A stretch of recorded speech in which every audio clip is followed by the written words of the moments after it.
Good morning, everyone, and welcome to Think Future.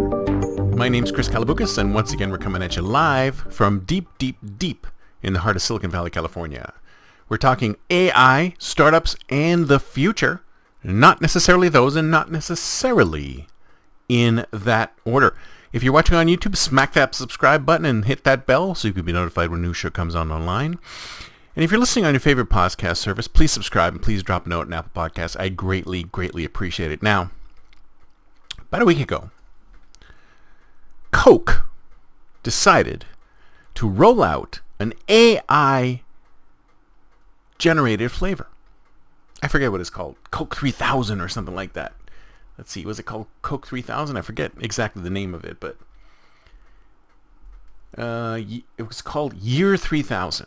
What is this, like an ode to Futurama or something like that? Maybe that's the part of the subtle joke that was added to this. So they came out with this soda, and it was in this nice iridescent can. You could tell it was generated by AI. Beautiful looking can. And I haven't tried it myself. Because I know the golden rule of food or beverage created by AI. And this golden rule of food or beverage created by AI, I call Bender's rule. And the reason I call it Bender's rule is because of Futurama. Now, if you remember Futurama, if you've ever watched Futurama, if you've never watched Futurama, you should go back and watch Futurama. It's all on Hulu right now.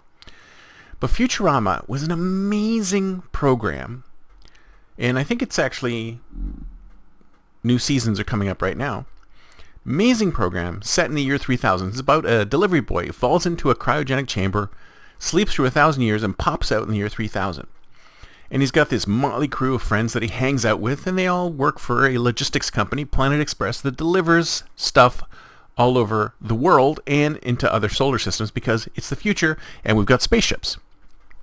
Anyways, in a very, very early episode, so he's got a friend.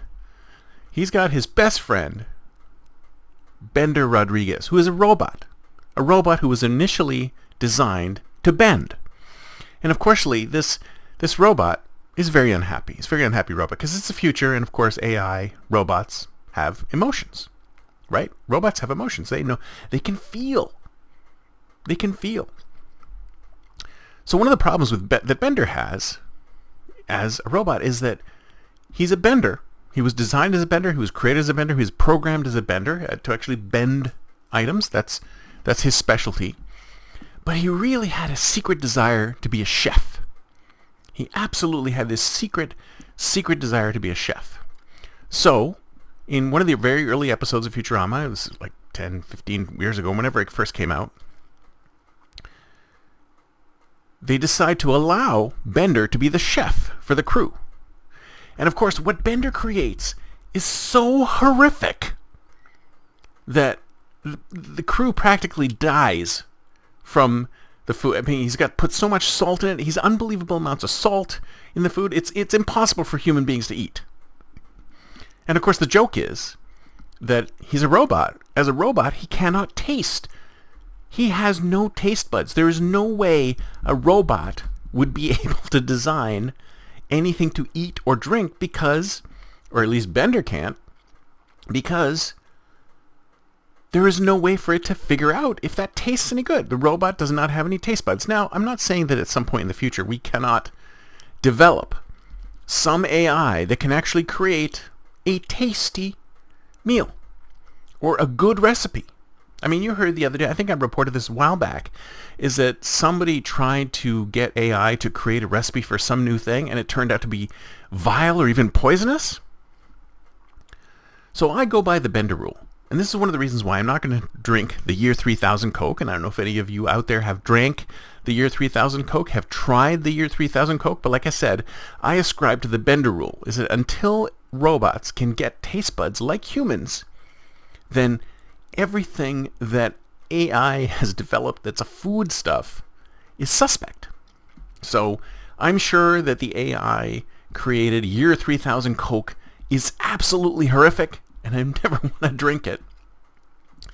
But that doesn't mean that we shouldn't keep trying. That doesn't mean that we shouldn't keep attempting to develop AI food and beverages. In fact, if you ask me, if anything, we should accelerate that. We should accelerate to the point where AI has some kind of robotic taste buds and can actually figure out if things taste good. So if you ask me, let's go beyond that. I mean, people are saying, oh, you know what? People in food service are going to lose their jobs because of AI. And I'm like, sure, they might lose their jobs if they're order takers or they're doing something a computer can do. But chefs? No. Bender's rule states that as long as robots do not have taste buds, we shouldn't be eating anything AI creates in any way, shape, or form. So if you ask me, it's a little early for us to be thinking about food and beverage created by AI.